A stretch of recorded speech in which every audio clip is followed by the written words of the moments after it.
সুপ্রিয় শিক্ষার্থীরা, এখন আমি তোমাদের আমাদের যে চ্যাপ্টারটি ছিল ক্লাস 7-এর ইউনিট 3 লেসন 1,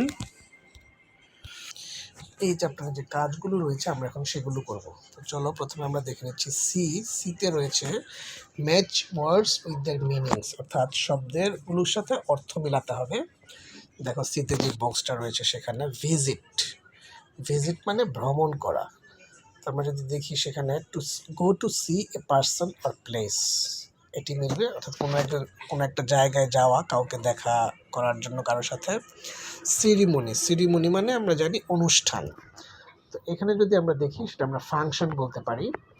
এমিনেন্ট মানে গণ্যমান্য ব্যক্তি, যারা প্রভাবশালী লোক তাদেরকে বলা হয়। সেক্ষেত্রে আমরা শেষ যেই মিনিংসটি রয়েছে people having lots of power and influence, অর্থাৎ এমন মানুষ যাদের অনেক প্রভাব এবং ক্ষমতা রয়েছে।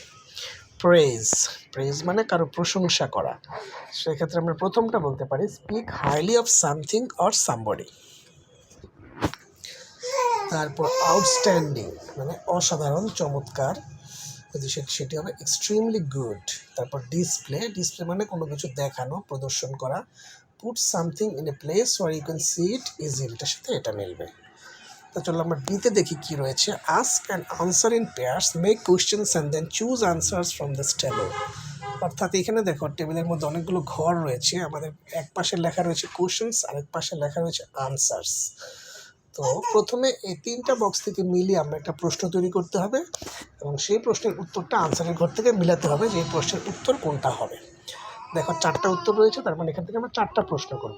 তো প্রথম প্রশ্ন যদি আমরা হাউ দিয়ে করতে চাই সেক্ষেত্রে এটা এরকম হতে পারে, how was the auditorium decorated, অর্থাৎ অডিটোরিয়ামটি কীভাবে সাজানো হয়েছিল। আমরা প্যাসেজে পড়েছিলাম ব্রাইটলি, সো এর উত্তর হবে ব্রাইটলি। দ্বিতীয় যদি আমরা হোয়াট দিয়ে আরেকটি প্রশ্ন করি, হোয়াট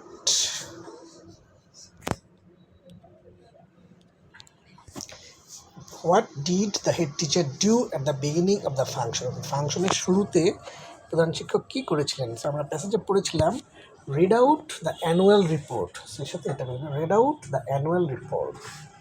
তারপর who was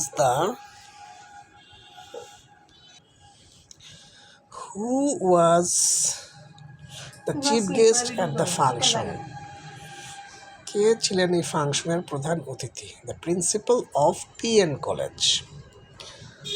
where was the prize giving function held, prize giving অনুষ্ঠানটি কোথায় অনুষ্ঠিত হয়েছিল।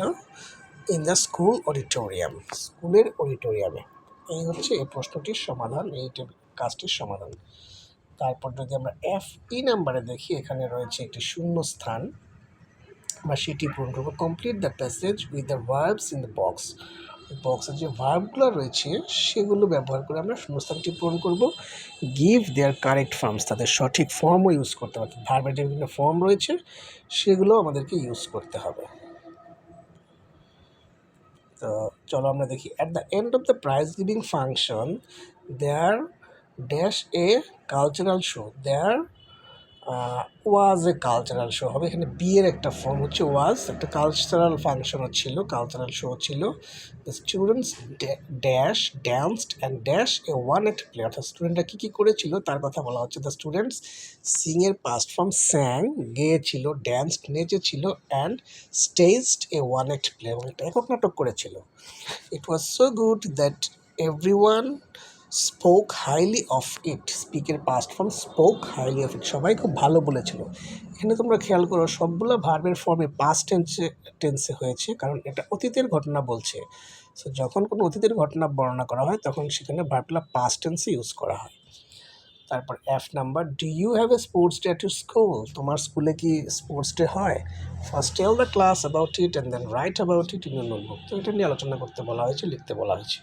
সো আমাদের এই কাজটি তোমরা ক্লাসে করবে এবং আমাদের এই ক্লাসটা আমরা